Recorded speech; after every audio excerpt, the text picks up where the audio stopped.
Hello. So we have Mr. Chase with us again tonight. As you know, you guys, Escape Velocity, we're part of the Healthy Black Families Collaborative. We work with Weave, and you guys, we taught you guys about like healthy relationships, consent, and stuff like that before. So April, we know, is Financial Literacy Month. So Mr. Chase has came tonight, and he's going to talk about financial abuse with you guys. So we want to welcome him and let him go ahead and introduce himself. And are you ready to get started? Yeah. Hey, everybody. I know that my video is a little wonky. I had to be off site this afternoon because our office. Um,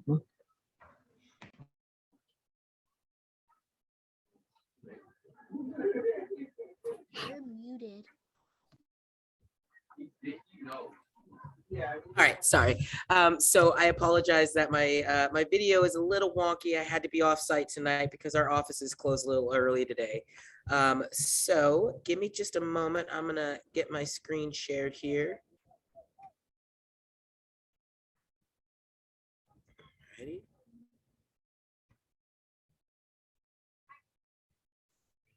Present.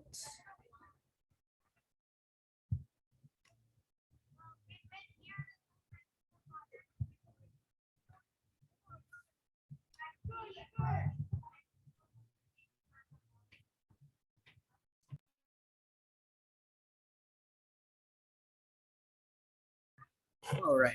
Is everybody able to see my screen? Just a quick thumbs up. Yeah, awesome. All right, great.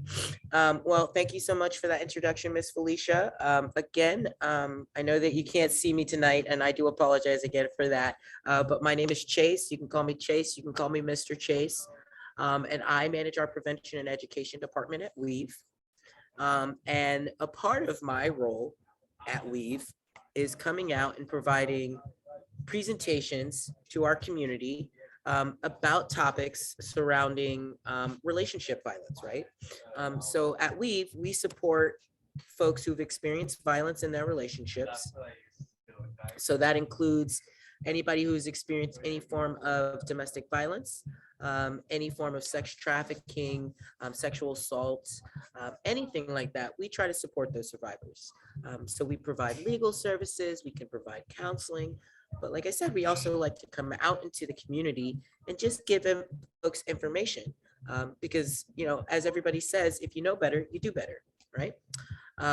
Because none of us want to harm other people. So if we learn what it looks like to be in healthy relationships with people, we can avoid doing those things that turn a relationship into an unhealthy one, if that makes sense.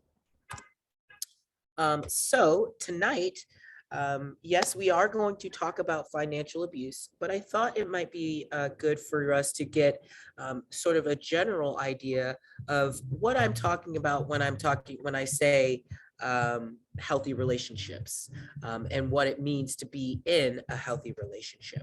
So we're going to talk a little bit about healthy relationships. I know we talked about that in December. So for some of you, this is going to just be kind of like a review. And then after we talk about healthy relationships, we'll talk about types of abuse and really kind of hone in on that financial abuse piece. Okay. So this part is the fun part. So we're going to talk about healthy relationships first. This part's fun because we all want to be in relationships with people and we all want to be healthy with people, right? We want to treat people that we care about well, right? And that's what healthy relationships are all about. So there are 6 things that you need in order to be in a healthy relationship, right? Just 6 things. And I guarantee you that you are all doing these things already, right? So some of this will probably still be just a little bit of review, okay?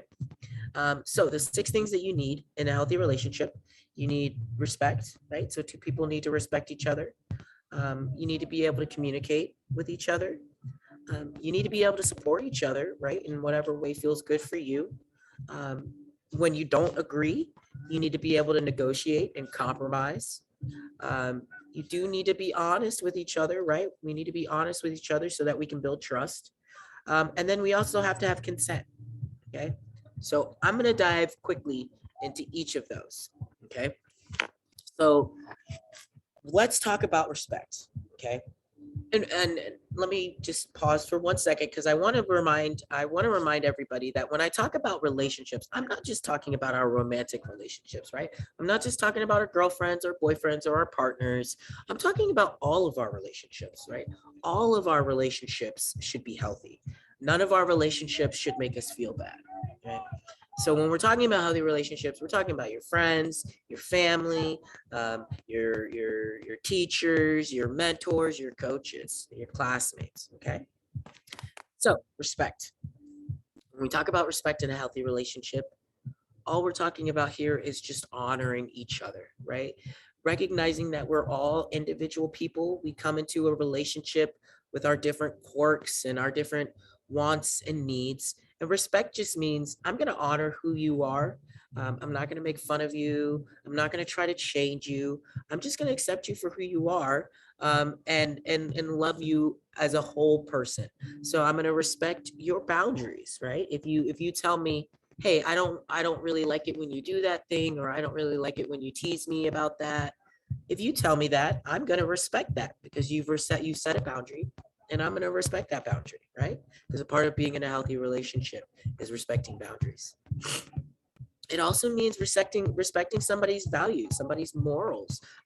We all have different values and morals because we're all raised in different homes, and so it's important that we respect whatever anybody else is bringing to the table, right? Whether or not we necessarily agree with it or understand it, we respect it and we honor those people for who they are. So communication.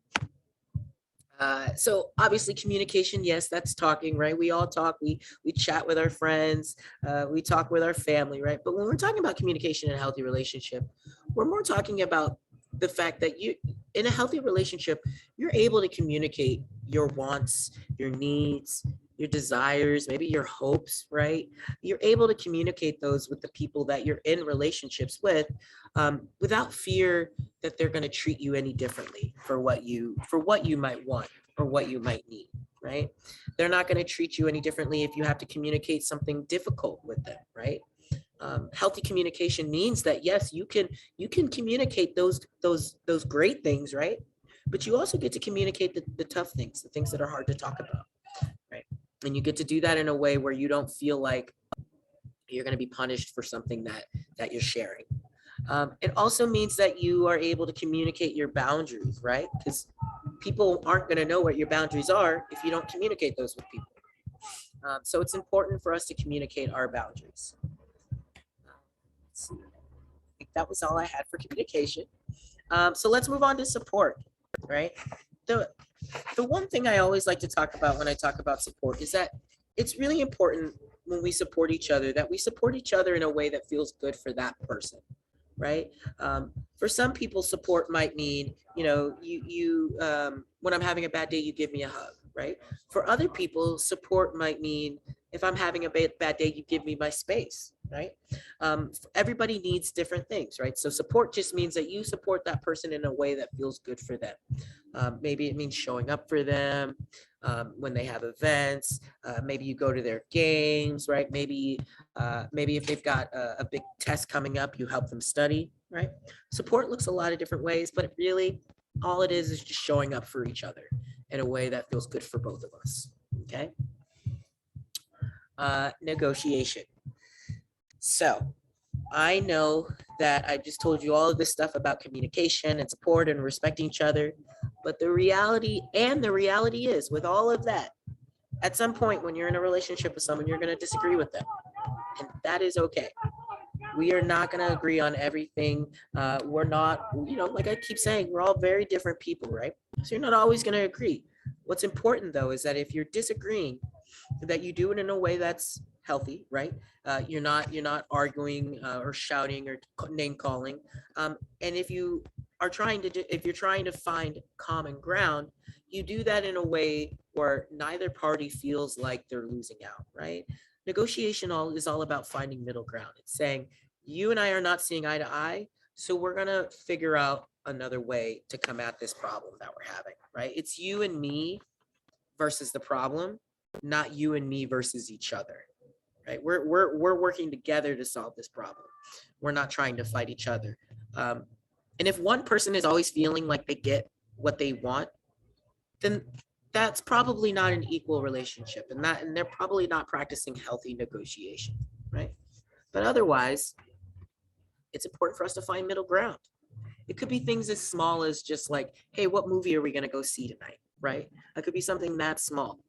And the one thing I will say though about negotiation is that we never have to negotiate our morals. We don't have to negotiate our values, right? We don't have to negotiate on those things that are important and sacred to us. We also don't have to negotiate on safety. Okay. You don't have to negotiate your safety. Your safety is a priority. Okay. So next is honesty and trust.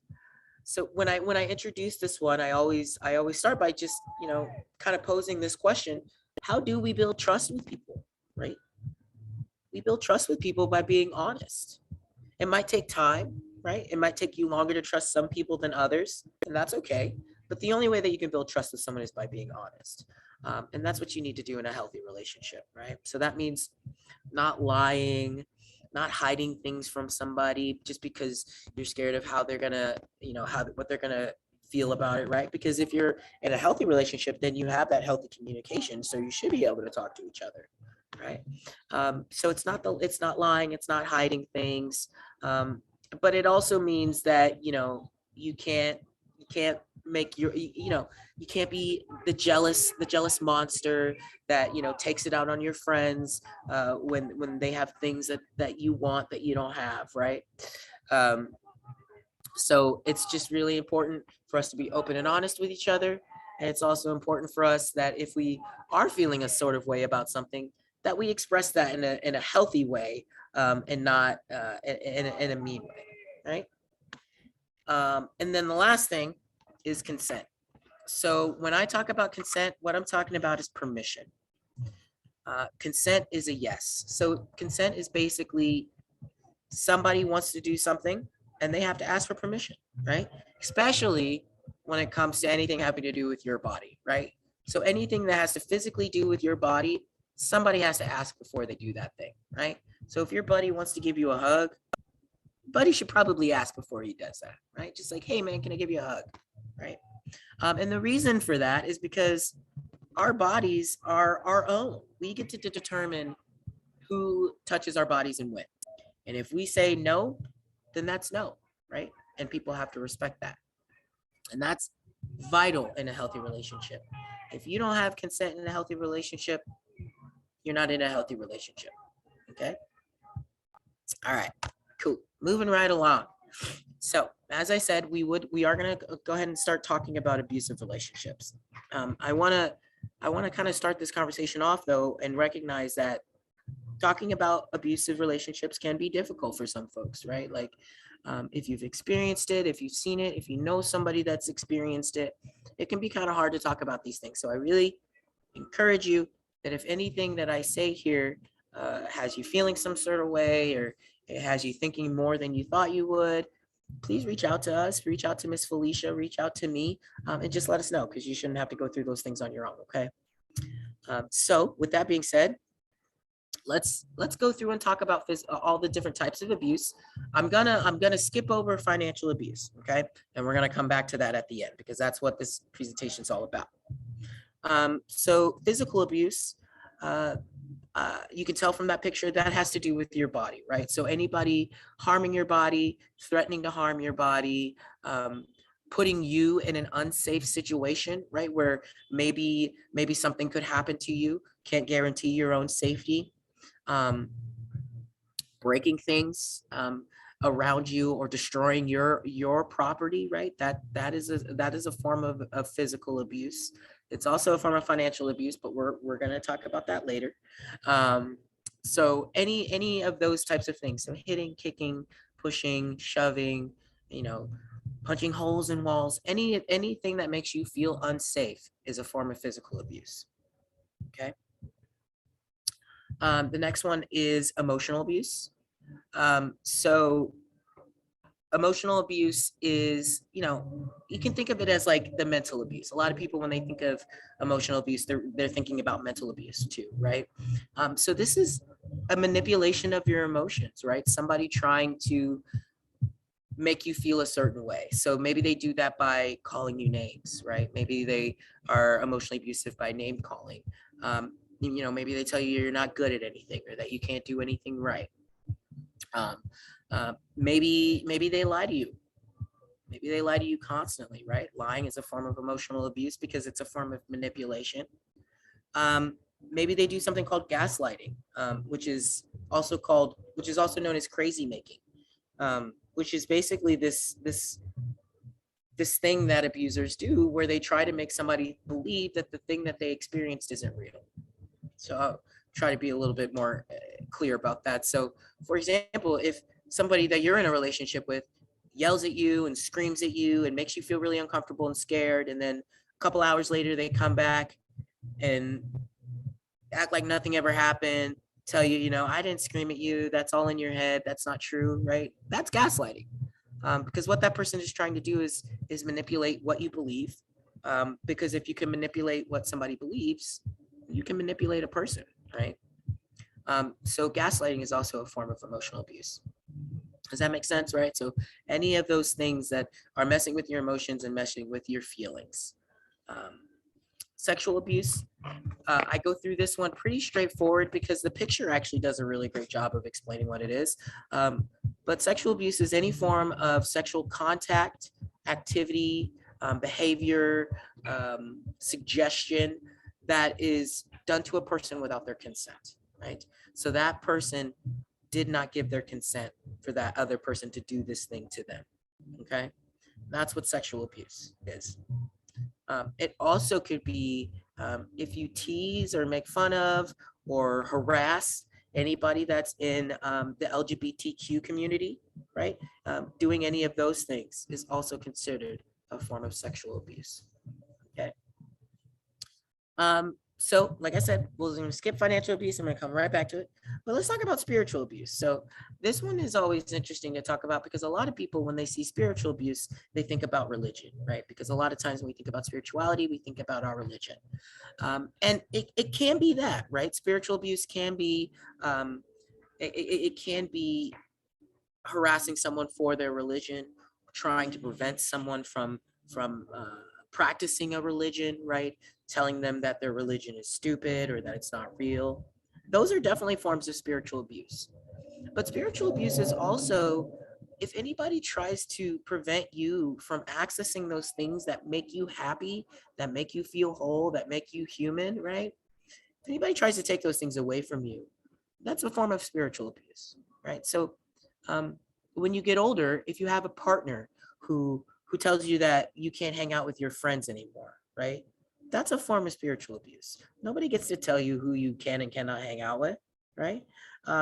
So if they're trying to take away from you those things that are important to you, self-care, hobbies, spending time with your family, trying to isolate you, all of those are forms of spiritual abuse too, okay? So think of spiritual abuse as if somebody is trying to limit your access to any of those things that make you feel good, okay? And then the last one we're going to go over is technological abuse. So technological abuse is basically any of those other forms of abuse happening online, okay? So for example, physical abuse. Remember I said how physical abuse could be somebody threatening you?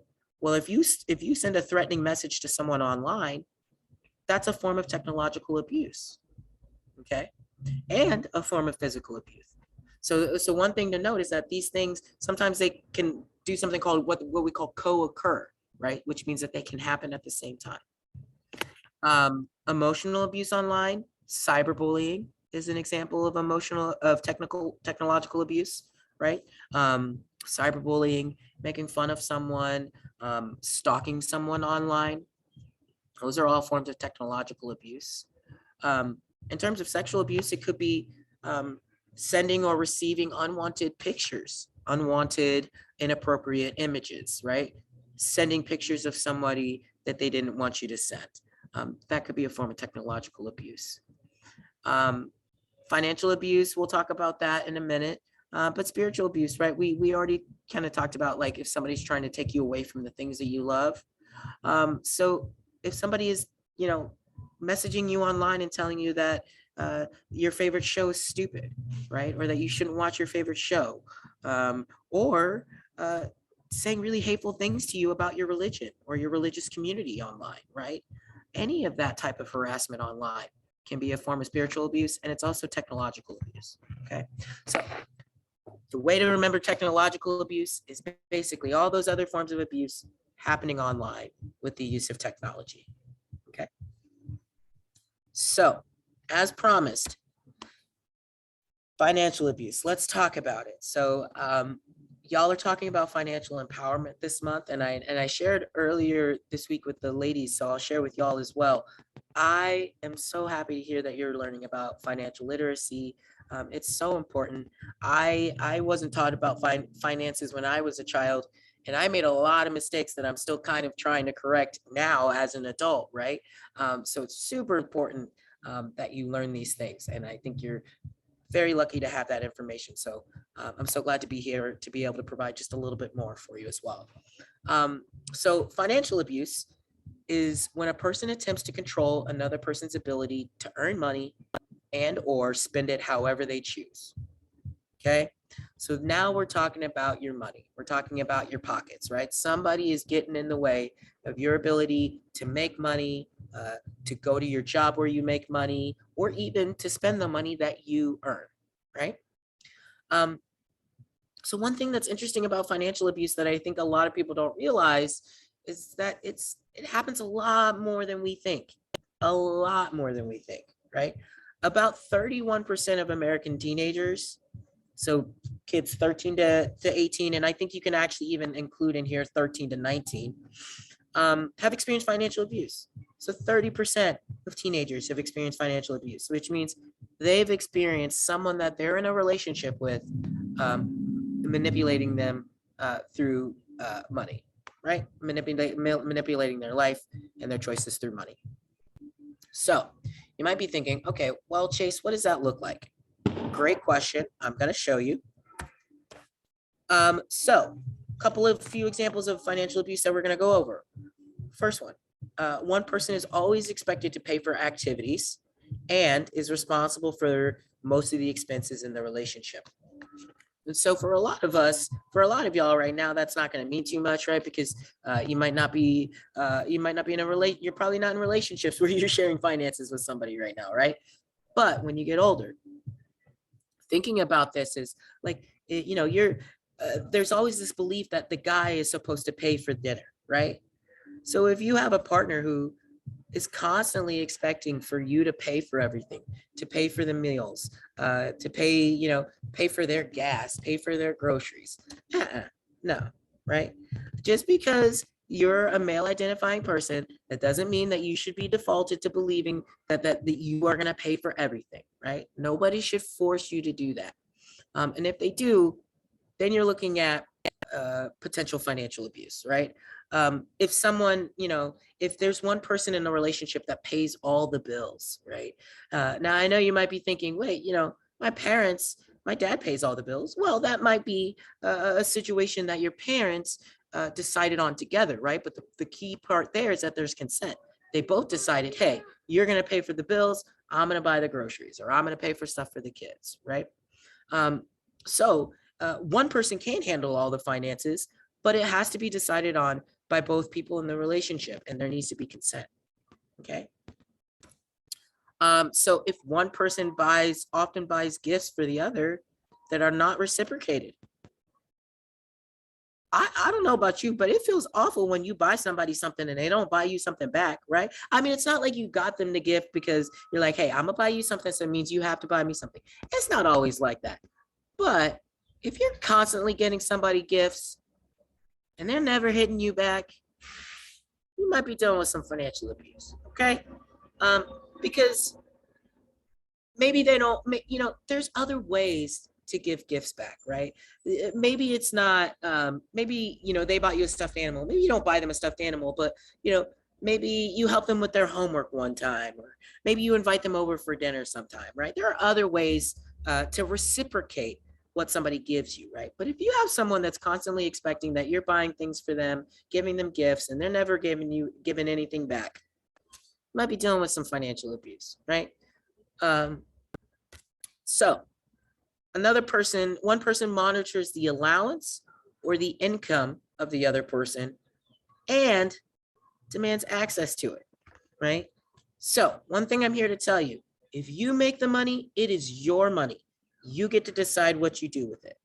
So if you're making money and your partner says to you, hey, anytime you get paid, I'm gonna need you to slide me all that money, and I'm gonna hand it out to you as I see fit. That's financial abuse. If you make that money, you earn that money, you get to spend that money how you see fit. Okay. And let's go into this thing about an allowance. I know you probably hear the word allowance and think, wait, are my parents financially abusing me? I have an allowance. No. It's a little different, right? Your parents give you an allowance because A, you might not be able to earn money right now because you can't get a job, right? So your allowance is your way of earning money. And B, having an allowance helps you learn about how to spend money, right? And so your parents are giving you an allowance to help you, right? They're not trying to harm you or prevent you from doing things. They're doing this as a way to help you grow and develop into someone that manages their money well, right? So that's a little bit different than you having a partner who demands your money and gives you an allowance, okay? So one person must ask permission from another to spend the money. So this is kind of going back to that allowance thing, right? So let's say, your partner, you have to ask your partner, hey, can I use $5 to go get, some milk from the store? If you're constantly having to check with your partner about how you spend money, that's a problem, right? Because again, if you earn the money, it is yours. That's how this works, right? You earn the money, you get to spend it. So if a partner is making you ask for permission for access to money, making you ask for permission to spend money, that's a no-no, right? That's a red flag. So if one person is constantly asking you to miss work shifts to spend time with them. So the key word there is constantly, okay? If you have a friend who, no matter how many times you tell them that you work on Friday nights, they're always saying, blow it off, come hang out with me. Let's go to the football game. Let's go get some ice cream, right? If you got a friend that's always doing that, there might be some financial abuse, some financial manipulation going on there. Or at worst, there's a conversation that needs to happen about what's important to you, right? Because there's a couple of things going on there. That person's not recognizing that your job is important to you, and that you wanna be faithful to your job, and you want to be reliable on your job. You don't want to lose your job. So by constantly asking you to blow off your job, they're saying, hey, I don't care if this thing is important to you. That's not as important as what I want to do, all right? And also, if somebody's also constantly asking you to miss work shifts, and you do, you're at risk of losing that job, right? If you're constantly missing work, nobody's gonna keep your employment, unfortunately. If you're constantly missing work, you're gonna lose that employment too. So there's a couple of things here going on, but the main problem is that that person's not allowing you free access to a means of making money, right? Especially right after you might be thinking, well, they can ask, but I can say no. Yeah, you're right, you can, but you shouldn't have to constantly say no. And then especially if they start treating you differently after you say no, then we're really looking at a problem there. Okay. One person is forced to do things they don't want to do for money. Absolute financial abuse. Okay. First of all, there's a lack of consent there. If you're forced to do something that you don't want to do, then there's no consent. So that's already a problem. And then when adding on that, the extra piece of it being done for money, then we've got a problem of financial abuse as well. Okay. So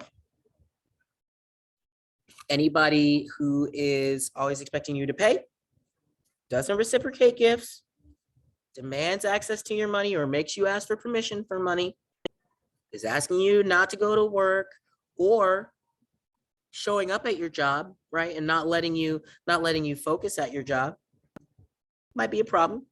Or anyone who's forcing you to do anything for money that you don't want to do. Okay.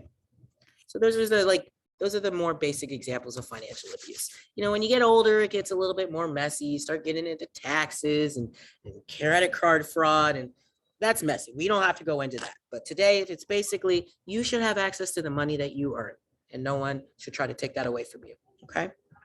So I've got a quick activity before we go.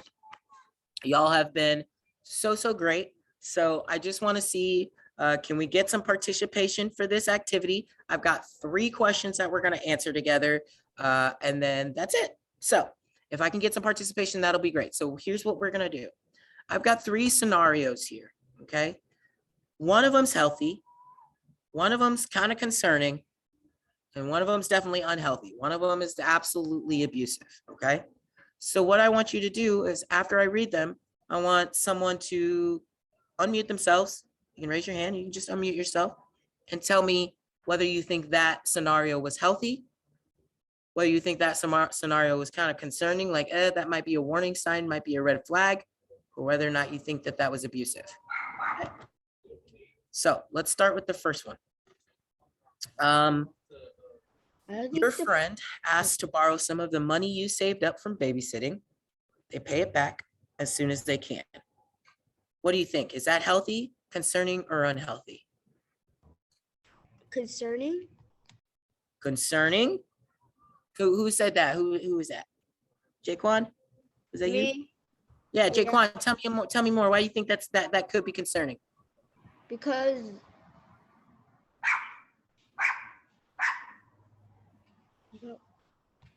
I forgot which one I said. I think I said the first one, or like the first one, the second one. Oh yeah. Okay. We'll get to that. Hold on. Pause. We'll get to the second one. Let's do the first one first. So you're ahead of me, and you spoiler alert, you were right. But let's do this first one first. So if your friend is asking to borrow money and they pay it back, is that healthy, unhealthy, or concerning? What do we think? Unhealthy? Healthy? Unhealthy? Not quite. Not quite. It would be unhealthy if they didn't pay it back. Right? Concerning. Healthy? Not quite. Not quite. Not quite. I think that this might be a healthy example, Jaquan. Okay. What do you think? You think that could be healthy? If I pay you back, we're good, right? Yeah. Yeah. If I pay you back, we're good. Cool. Thank you, sir. Yeah. So let's see. That one was our healthy example. So I kind of already gave it away, but I'll read it anyway. So your friends ask you to miss a work shift so that you can hang out with them. They've only done it once, but they're asking you to miss a shift. What do you think? Is that healthy, concerning, or unhealthy? Unhealthy? I heard somebody. Yeah, yes, sir. Did you say unhealthy? Yep, I think that's unhealthy. I think it could also be, so let's say this. If they did it all the time, right? If they did it all the time, then yeah, your friends aren't respecting what's important to you, right? If they do it just once, let's say they just do it once. And then you go to them and you say, look, homie, I know you want to hang out. I want to hang out too, but my job is really important to me. I got to go to work. And he never does it again. Well, then it was just a red flag. You dealt with it, right? And then you move on, and they respected you. And that's how you know you got a healthy relationship with someone, right? Oops. So we'll say that one was a red flag. Okay. And then the last one will say your friend tells you, let's say your friend tells you that you shop too much, and they say that they demand that you stop. And they say, in fact, you know what? If you don't stop shopping so much, I'm not going to hang out with you anymore. Yeah, I see Jaquan shaking his head. I see some head shakes. What we think? Unhealthy? Yeah, I agree with y'all. I think that's straight up abusive. Again, your money, your problem, not anybody else's. You get to deal with your money. Nobody else gets to deal with it. Okay. So if anybody's telling you to stop doing something with your money and they threaten you, you be like, you know what? This is my money. You go worry about your own money. Okay. All right. So we're almost done. Real quick, I just want to let you know. So we've talked about financial abuse. I want to acknowledge that, you know, there's a chance. I hope it doesn't happen, but there's a chance that this could happen to somebody you know, right? So what do you do if you think you're experiencing financial abuse? You tell a trusted adult. Okay. You tell a trusted adult. You can reach out to us at Weave. You can reach out to Miss Felicia. Miss Felicia has my information so that you can talk to me about it. But you have to tell a trusted adult because you can't go through that on your own, right? You don't have to go through it alone, and trusted adults are there to help. Okay. The last thing, you can reach out to Weave. I think I already said that, but you can reach out to Weave too. Okay. Sound good? Cool. Cool. All right, gentlemen, we're just about done. Let me just give you a couple of resources real quick. Okay. I know I gave you these back in December, but I'm going to do it again, and I'm going to do it every time I see you. So 2 things that you can have that in case you ever need any support. You've got the weaveinc.org, you've got our website, and you've also got our 24/7 support and information line. Okay. We're available 24 hours a day, 7 days a week, no matter what. So if you ever have a question, please reach out to us. If you're feeling kind of weird about reaching out to a support line, talking to somebody you don't know, that's okay. Reach out to Miss Felicia. She can reach out to me and I can help too. Okay. Another resource is loveisrespect.org. You know, this is a really great national resource, right? So if you don't want to talk to someone local, you could talk to someone national. But I also actually really like this website because it's just got some great resources on there. It's got some great information about healthy relationships. You can take a quiz about how to have healthy relationships or to see if you're in a healthy relationship. So I highly recommend that one as well. Okay. We did it. We got through it. Even with my terrible camera, it's coming in and out. I see it's getting better sometimes and then it gets bad again. So I apologize. So I just wanted to pause here and just see, are there any questions? Does anybody have any questions, comments, thoughts? Something you thought, Chase, that's crazy. Explain it again. No? All right. You were All frozen right. for a little. Oh, wait, do we have a question? No? Okay. Well, thank you, Mr. Chase, again for coming and pouring into our boys and just giving this vital information to them. And hopefully some of them were taking notes. And, you know, hopefully you guys write down this information, the resources. Again, like you said, if it's not you, you may know someone, you know, who needs help or is going through this. So you can, you know, contact them, like I said, contact me, contact Ms. Shakiri, or, you know, you guys are close to Shahad. You know, anyone that's a trusted adult, parents. So yeah. So thank you. If you guys don't have any questions, just let Mr. Chase go and thank you, Mr. So Chase. We appreciate you as always. I appreciate being here. I love it every time you guys start my weekend off right. So thank you. Y'all enjoy the rest of your weekend. Okay, take care. Okay, you too. Bye. Bye. Felicia, are we going to talk about the remind the boys about this tomorrow? Yes, we have a couple of things we're going to do. I have a survey for you guys to complete to answer questions about this. Like again, I said, we're Escape Velocity is part of Healthy Black Families Collaborative. We work with Weave and they do a lot of funding for us. And, you know, these events and stuff, we get to do the pop-ups, you know, pizza parties, stuff like that. Right. So just, you know, giving you guys this information, you know, about, you know, healthy relationships, consent, unhealthy relationships. So today we talked about domestic abuse. So I'm going to put the link in the chat and you guys give you a couple of minutes to complete that.